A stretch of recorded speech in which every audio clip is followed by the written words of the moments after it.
Welcome back to another episode of 40 Facts About the 40K Universe. I am your host, Gershwan, and today we're going to be talking about Space Marines as we get into the Raptors chapter. If you're new to the channel, subscribe. We post Warhammer 40K content every single day. If you have any suggestions, please comment down below. And thank our patrons on Patreon. It's because of them that we can do this. Link in the description if you guys want to support us. But with that said, let's get into 40 facts on the Raptors. The Raptors are a loyalist second founding successor chapter of the Raven Guard. The Raptors chapter culture is one that is very wary of the idea of martial glory or honor and prefers instead to emphasize adaptability and completion of the mission over all other concerns. The Raptors primarily wear drab green power armor. The Aquila or Imperialis on the chest guard is silver. The white squad specialty symbol on the right shoulder guard designates operational specialty, such as tactical, devastator, assault, or veteran. A black Roman numeral is stenciled on the center squad specialty symbol, which indicates squad number. A white Roman numeral stenciled on the right knee guard indicates company number. The Raptors chapter badge is the profile of a white-colored raptor's head. The Raptors were mistakenly recorded in Imperial records as a chapter called the Raptor Legion, and they wore blue power armor with a yellow face, shoulder plate, gloves, and boots. Their chapter badge was a white hawk's head centered on a field of dull green. When the chapter's records were corrected, the Legion suffix was dropped from their name. At this point, their armor color changed, but their chapter badge of the white hawk's head, centered on a field of dull green, stayed the same. The Raptors were created during the Second Founding, the descendants of a handful of scions of the Raven Guard Legion, who were created as a new chapter after the dark days of the Horus Heresy. Legend suggests that the Raptors were originally drawn from the company of new initiates training on the Raven Guard homeworld of Deliverance, at the time of the infamous drop site massacre of Isfahan V. This nearly wiped out the Raven Guard Legion, allowing only the Primarch Chorus and several thousand of his Astartes to survive. These initiates were also spared some of the darker events involving rampant mutations that befell their legion, as the Raven Guards attempted to rebuild itself too quickly. In the Heresy's aftermath, this company went on to serve with distinction against the remnants of the forces of chaos, and was later granted the honor of full chapter status after Guilliman's reforms of the Space Marine legions, and the use of the Codex Astarte were imposed on this legion, breaking them up into smaller chapters. Fragmentary evidence suggests that the fleeting Raptor chapter began its service as a fleet-based chapter in the middle of the 31st millennium, engaging in pursuit of the scattered traitor legions during the Great Scouring that followed the end of the heresy. Several standard centuries later, the Raptors were granted a world on the edge of the Eye of Terror in the Segmentum Obscurus, joining numerous other chapters to share the responsibilities as guardians against chaos incursions from the Great Warp Rift, known as the Eye of Terror. All signs suggest that the chapter served capably in fulfilling its responsibilities for millennia. However, the chapter's history is then obscured by the passage of the ages, as their first homeworld, whose name is now lost, was believed to be destroyed sometime during Abaddon's Black Crusades, likely the 4th Black Crusade or the 5th Black Crusade. The disaster occurred in either the 34th or the 36th millennium. With the world's destruction, all the chapter's early trophies, records, and much of its most valuable and ancient war gear was all annihilated. In the 37th millennium, Imperial records indicate that the entire Raptor chapter was listed amongst those Space Marines who had gone missing or were presumed killed in action. All signs indicate that they maintained this status for more than 2 millennia. The cause behind this disappearance is unclear and lost to the ages. It was not until the Cabaret Wars of the early 39th millennium that the Raptors resumed their status as a full-strength Space Marine chapter. Their actions during the intervening millennia are unclear. The chapter may have been rebuilding from a substantial loss, or they might have spent their time fighting in and escaping from the terrors of the warp. At this point, one key element of the Raptor's incarnation became clear. During the Cabaret Wars, the Raptor had access to an ample supply line. References from other Imperial sources indicate that they have once more taken a homeworld and re-established a fortress monastery they refer to as Prime. The Raptors currently operate from a world variously named Numina, raw, or bad water, from deep within the dense stellar drifts of the Sutter Spiral Nebula, on the northern border of the Segmentum Solar. However, none of the Battle Brothers have disclosed the name or the precise location of the homeworld, even to members of the Adeptus Administratum. It is in their nature to be secretive, and to value the careful application of stealth. The fact that the Raptors lost their first homeworld only serves to intensify their concerns.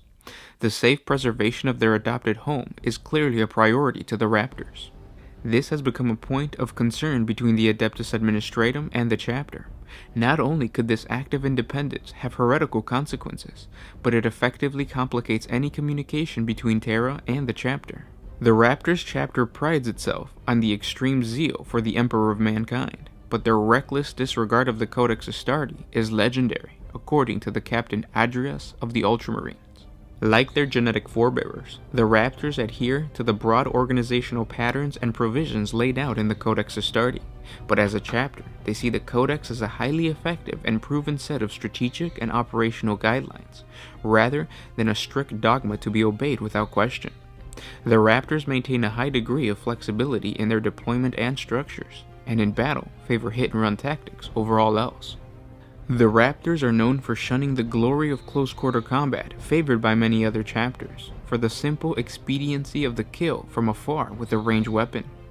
Like their parent chapter, the Raven Guard, the Raptors make extensive use of their Scout Marines dispersed throughout their task forces, and maintain a sizable contingent of land speeders of all types, as well as a corps of diverse armored vehicles. They prefer to employ their assets along with their assault units and precision strikes to overwhelm any enemy at strategic crucial junctures in battle, after determining the most effective pressure point at which to break the enemy. Flexibility and willingness to adapt to their situation represents the core of the Raptors' combat doctrine. As they prepare to engage their opponents, these Space Marines are always careful to identify all of their assets and utilize them to the fullest means possible. These often include assets that are not identified within the constraints of the Codex Astartes. Even when operating well within the strictures of that tome, these Battle Brothers may choose to take measures that others might consider dishonorable. For members of the Raptor chapter, the only important standard is success. Honor and glory are noble notions, but a clear victory is worth far more than any amount of either. Most of the distinctive combat tactics that the Raptors employ are tied with this notion. Many Space Marine chapters exhibit a clear disdain for the use of concealment, secrecy, espionage, and counterintelligence. The Raptors know, however, that it provides a limited number of countermeasures to overcome those who use such deception against members of the Adeptus Astartes.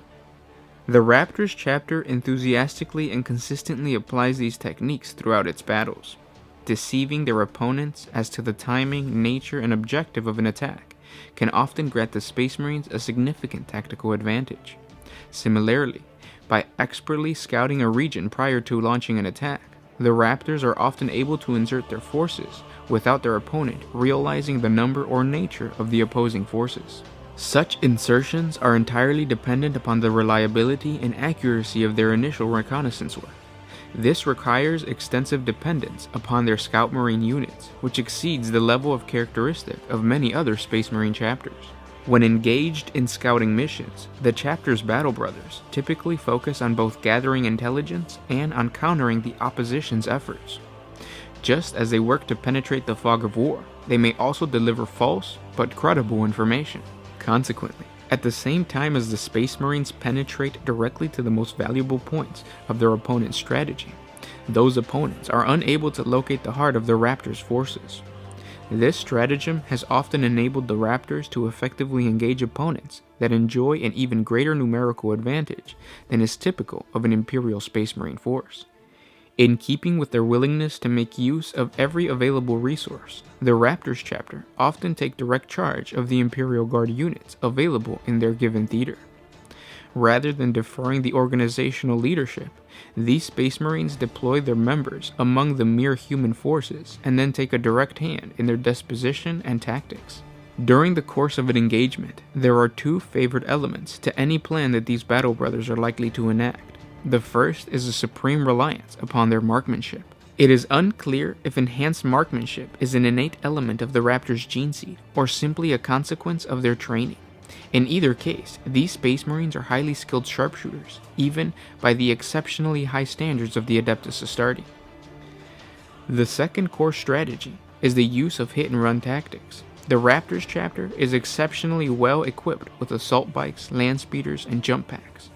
Whenever possible, these Space Marines favor the use of guerrilla tactics and ambushes to deplete enemy forces prior to a more traditional engagement. Millennia of refining their techniques have enhanced their abilities to the point that these battle brothers are often able to decimate enemy forces through precision surgical strikes, minimizing the enemy forces present in future conflicts.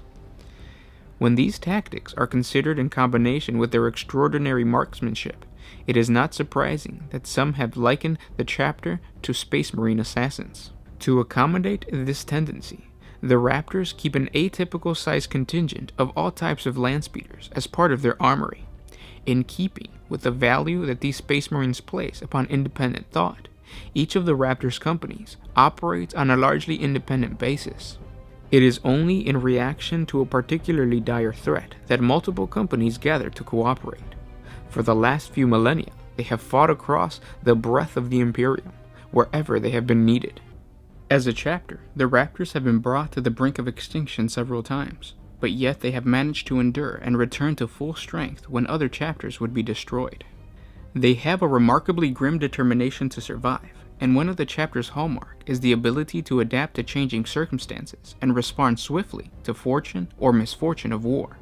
This has tempered their character with a general disregard and suspicion of the mere trappings of honor and glory, favoring results by any means necessary. When faced with insurmountable odds, the chapters manifest the ability to bend rather than break, and to change their tactics and withdraw to fight again, where most prideful chapters would perhaps choose to stand and die. The Raptors value the art of concealment and utilize secrecy and surprise as a paramount weapon in their arsenal. As a result, they have always cultivated in themselves an ability to see clearly through the fog of war and strike at the hidden heart of the enemy, where they can inflict the most damage and achieve their objectives, undistracted by hubris. In order to attain such a goal, the chapter's battle brothers are trained in a variety of ways that are remarkably inconsistent with most other Space Marine chapters. Perhaps more critical of these changes is their attitude toward the Codex. The Raptors consider the Codex Astartes to be a critical guide to strategy and tactics. They do not, however, consider that its words must be obeyed without question.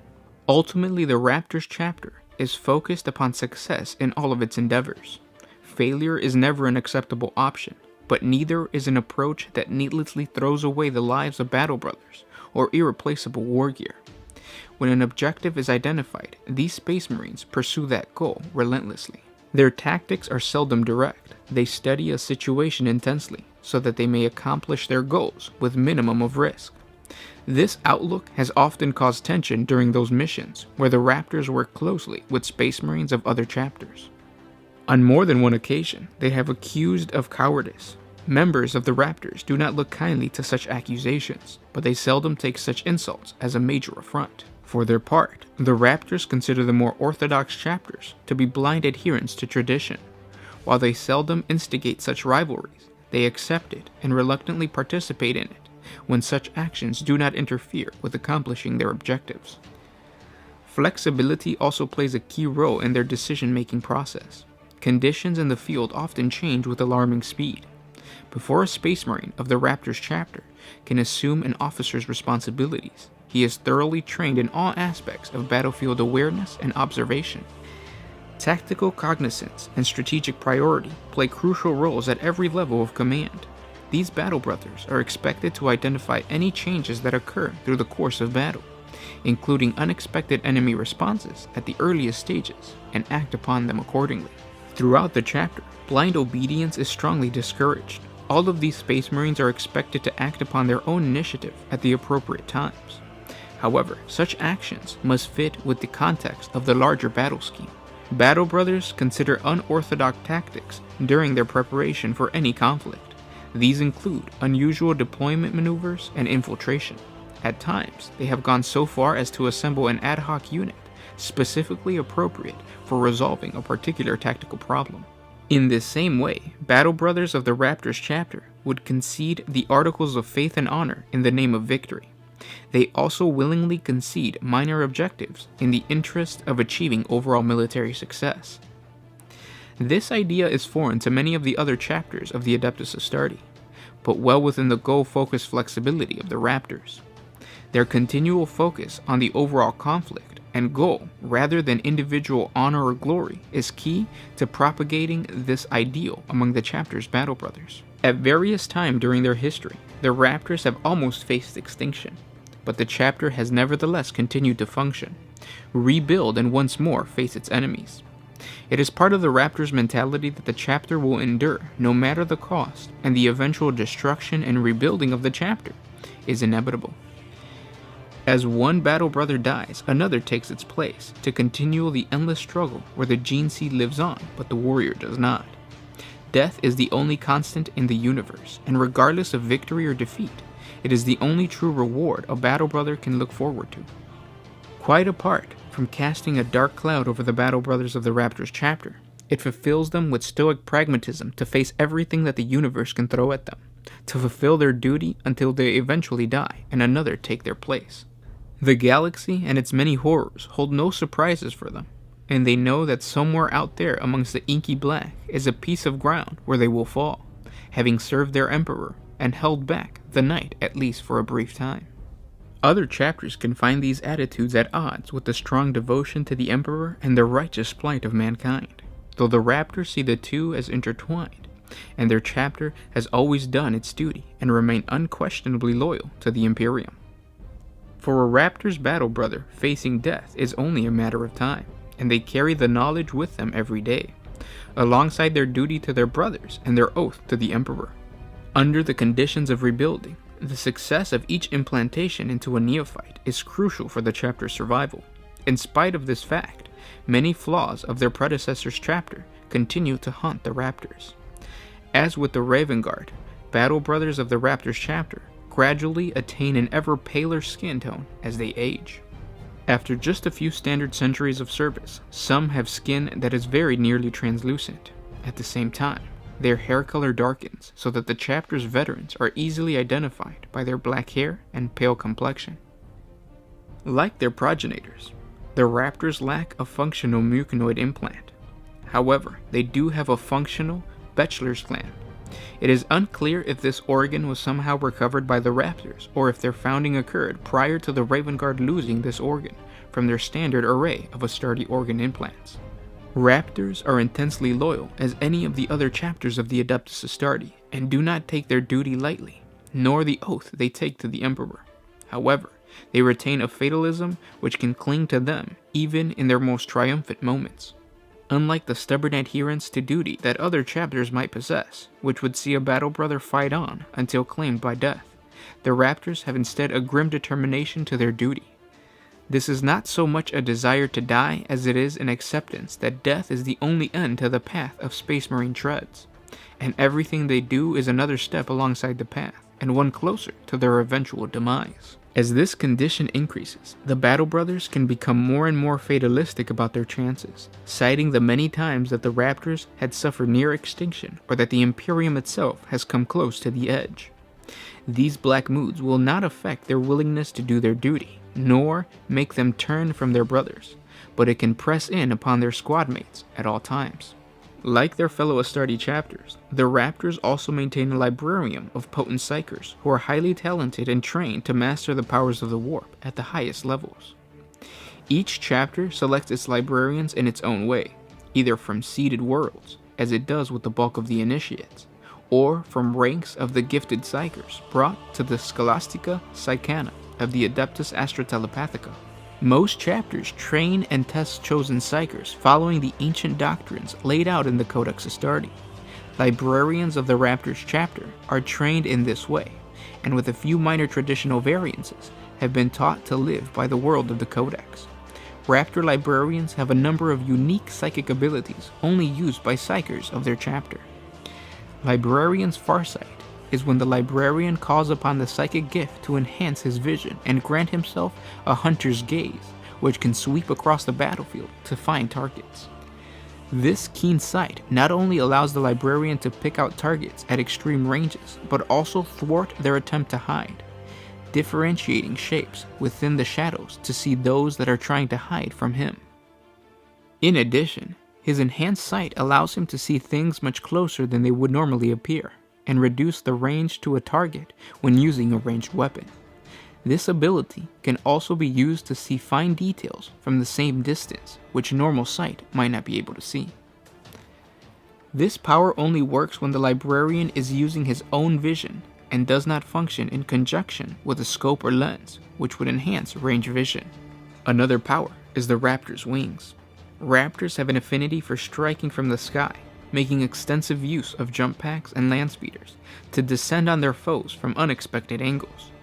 The librarian can manifest great wings of psychic power, which bear him afloat. While active, others will be able to see the librarian's wings as crackling green nimbuses of energy that arc up and over his shoulders, and can make it very difficult for him to hide. Also, when he moves, if the wings brush against the surface, they will crackle and burn with contained warp energy, though the surface of the objects they touch suffer no harm. The final unique psychic power is the Screaming Eagles. The Raptors librarian can summon forth a swarm of shadowy birds of prey from the warp, which rise up from the ground, screaming for the blood of their enemies. The effect of this power also have the effect of creating a brief cloud of darkness when the ethereal birds spring forth from the ground, and though not completely dark, this does foul visions and cast a shadow over the area of effect as thousands of black beating birds arc forward into the sky. And those were 40 facts on the Raptors chapter. I hope you guys enjoyed this video. If you did, thank our patrons on Patreon. It's because of them that we can do this. Link in the description if you guys want to support us. It's $1 a month. Also in the description you will find a link to some objective markers that we created as like One Mind Syndicate merch. We only made about 30 of them. And that's it. So we're just doing a one-time thing, kind of testing it out. In the future, we might create other things, other merch to sell, but we want to really keep it for tabletop, not so much like apparel and stuff like that. But we'll see. So if you are interested in purchasing some cool objective markers and supporting the channel, link in the description to that as well. Thank you guys so much for listening, and I'll talk to you tomorrow. This is Gershwan with One Mind Syndicate, signing out.